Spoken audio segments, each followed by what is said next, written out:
Morning, my name is Tshabo.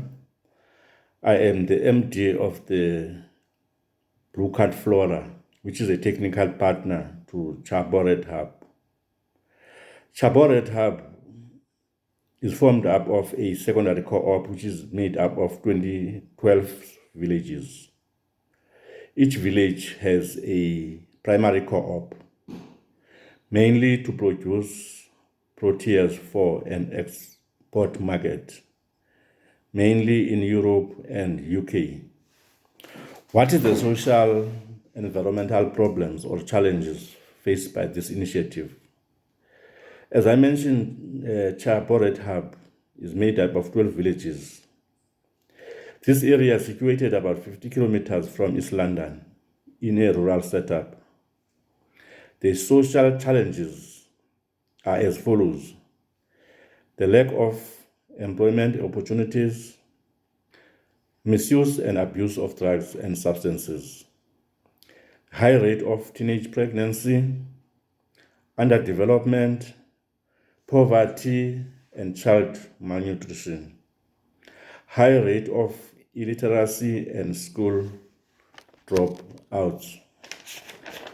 The second question: how does this idea try to solve the social problem which is mentioned above? The business is focusing mainly on youth, women, and people with disabilities.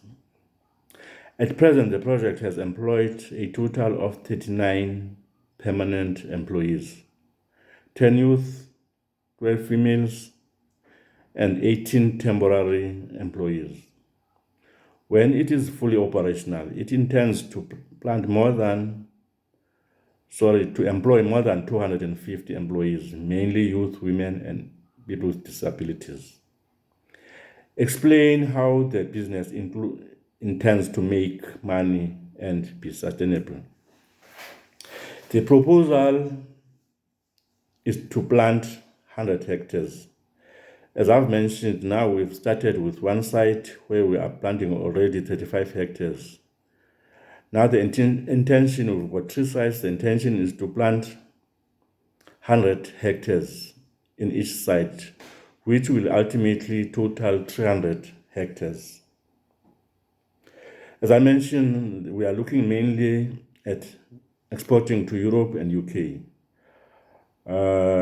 But of course, the local markets.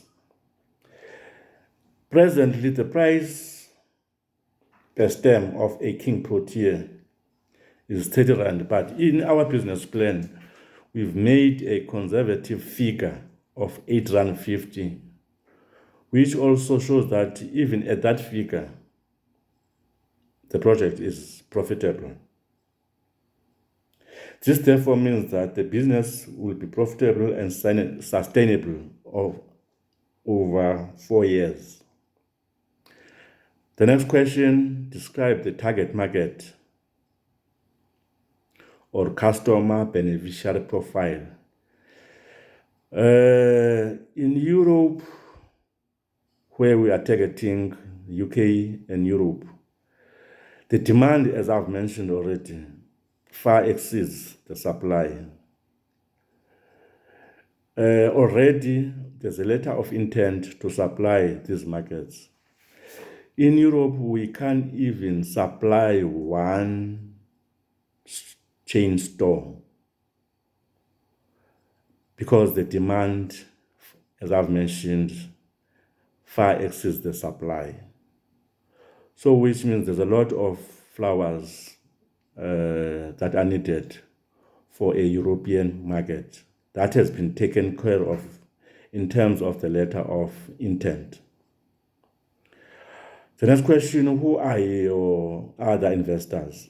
This project was started in May 2019, and we partnered with ECRDA, Eastern Cape Rural Development Agency, which so far has injected an amount close to 20 million in the form of an area of about 35 hectares already planted with flowers, which were bought from the Western Cape, tractors and implements, already salaries and wages for 39 permanent employees and 19 temporary employees. A solar system infrastructure, irrigation, prefabs, the boundary fence, and Isuzu buggy. Also, we have approached the land bank, IDC, and IDZ, and all of them have shown interest to become potential partners in the scheme. I thank you very much.